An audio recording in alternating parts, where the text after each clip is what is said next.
네, 작가 공지영 씨가 유시민 노무현재단 이사장을 강하게 비판했습니다. 공지영 작가는 자신의 페이스북에 지난 29일이죠. 글을 올려가지고 처음으로 정식 비판을 한다. 이래도 되는가? 이 언어들을 차마 옮기지 못하겠다. 김어준 씨는 그렇다 쳐도 유시민 이사장님, 이게 노무현재단 공식 방송에서 검찰을 두둔하며 조국 장관 가족의 고통을 비웃고 속된 말을 써가며 낄낄거릴 일입니까? 이렇게 공지영 작가가 강하게 비판을 했습니다. 자, 이준석 수석부위원장님, 이 공지영 작가가 유시민 이사장을 대놓고 아주 비판을 했어요. 이게 어떻게 보면 시청자분들께서 생각하시기에는 유시민 이사장이나 공지영 작가나 큰 틀에서 보면 같은 편 아니냐 이렇게 생각할 수도 있는데, 어쨌든 공지영 작가는 조국 전 장관과 관련된 어떤 비판이라든지 뭔가 그런 부분에 대해서는 굉장히 강하게 좀 상대를 비판하는 것 같습니다. 그러니까 저는 제가 정치도 하고 또 방송도 하고 이러지만은 네. 남의 얘기를 잘 안 들으려고 그래요, 저는.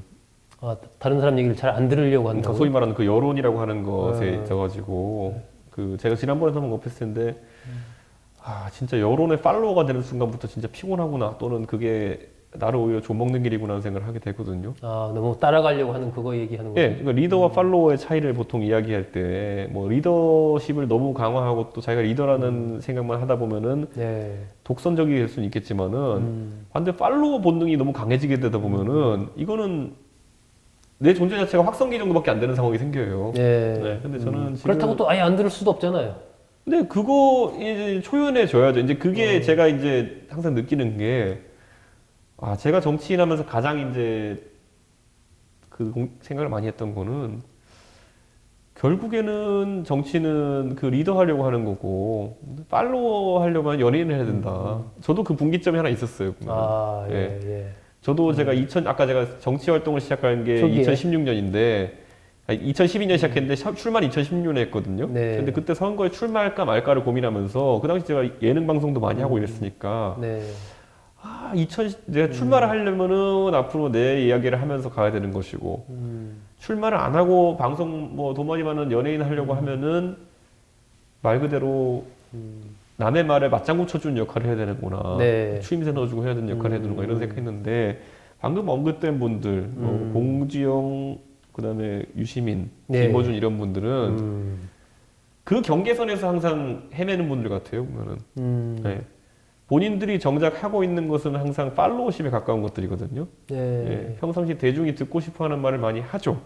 예, 그 대중이 절대 다수 대중보다도 특정 정치 성향을 가진 대중이 듣고 싶어 하는 말을 많이 해주죠. 그런데 결정적인 순간에 본인의 팀이라고 생각하는 사람들이 위기에 빠졌다든지, 아니면 나랑 친한 사람이 위기에 빠졌다면은 리더가 되려고 하죠. 유시민 씨가 전형적인 케이스죠.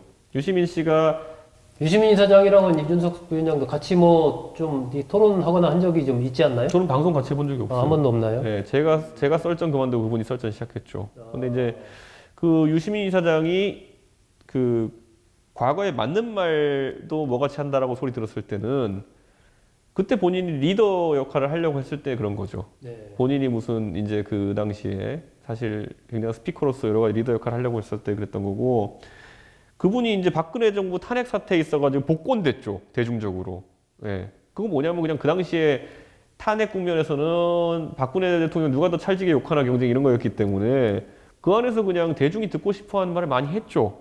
예. 근데 지금 와가지고 본인이 이번 정부에서 다시 어용지식인 선언하시면서 그 당시 이제는 그 대중이 또는 또 문 대통령 지지자들이 듣고 싶어 하는 말 이렇게 했어야 되는데, 그거에 그쳤어야 되는데, 요즘 대중을 가르치려고 하는 국면 속에서 이제 또 고생하고 계신 거죠. 네. 그러니까 저는 이 리더십과 팔로워십이 경계선 오고 하다 보면 정체성 혼란이 옵니다. 예.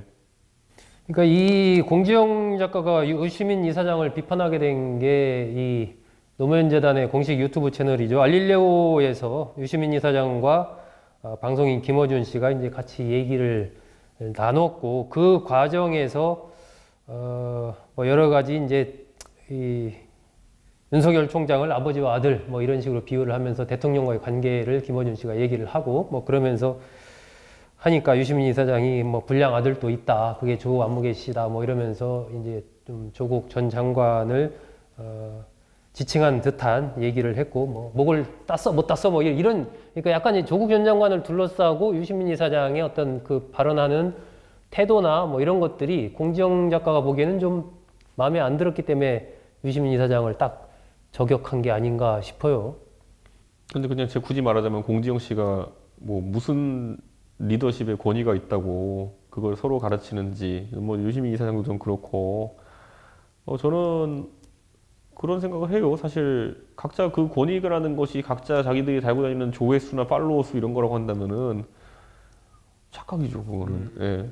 그 제가 봤을 때 어떤 권위나 아니면은 그 말의 힘이라는 거는 결국에는 본인의 논리적 구조와 진실성 안에서 나오는 것이지. 그거 뭐 자기들 뭐 좀 웃깁니다. 그냥 보면은 제 생각에는 조국이라는 사람이 겪고 있는 건 사법적 어려움이지 자기들끼리 누굴 버리고 뭐로 누굴 살려요 지금 보면은. 그러니까 아마 보는 이제 관점의 차이가 그렇게 표출된 게 아닌가 싶은데, 진중권 교수는 이준석 부위원장이랑 좀 인연이 좀 방송 있지 많이 않나요? 했죠. 예, 방송 많이 했죠. 예. 많이 했나요?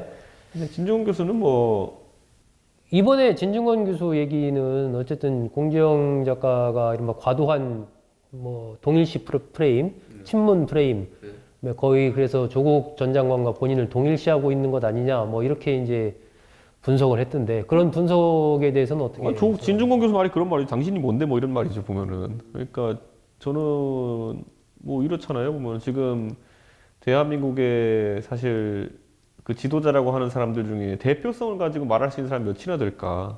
예.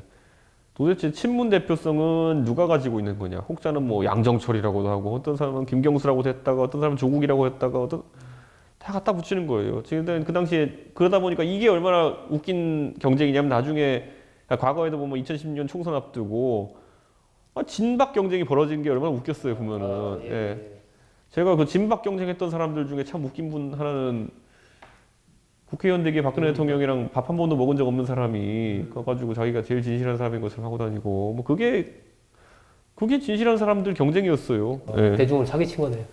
그러니까요. 저는 진짜 그때 제일 어이없었던 사람이 저 사람이 진박이야? 이랬던 사람들 꽤 있었어요. 결국 지금 이 공지영 작가, 유시민 이사장, 그리고 진중권 전 교수 사이에 벌어지는 여러 가지 이런, 어떻게 보면 해프닝이라고 할 수도 있고요. 어떻게 보면은 이 조국 전 장관을 둘러싸고 바라보는 다양한 프레임, 이것들은 현재 여권이 처해 있는, 어떻게 보면은 좀 딜레마라고 할까요? 뭐 그런 것을 또 보여주는 한 장면이 아닌가 싶기도 합니다. 최근 들어서 보면 진중권 전 교수는 굉장히 뭐라고 할까요? 좀 현재 여권 부분에 대해서 좀 문제가 있다라고 얘기를 많이 하고 있어요. 아니요, 이거는 그냥 진중권 교수가 정치 논리를 벗어나 가지고요. 그냥 사람 사고 자체가 제가 많이 얘기해 보면은 이 사람은 아나키스트까지는 아니지만은 이분은 굉장히 적어도 집단 논리에 대해서 지배받고 싶지 않아 하는 사람이에요. 근데 이제 진중권 교수와 유시민 작가가 다른 판단을 했던 시점을 몇 개 한번 되돌려 보시면요. 둘이 처음으로 갈린 게 제 기억에는 황우석 때예요.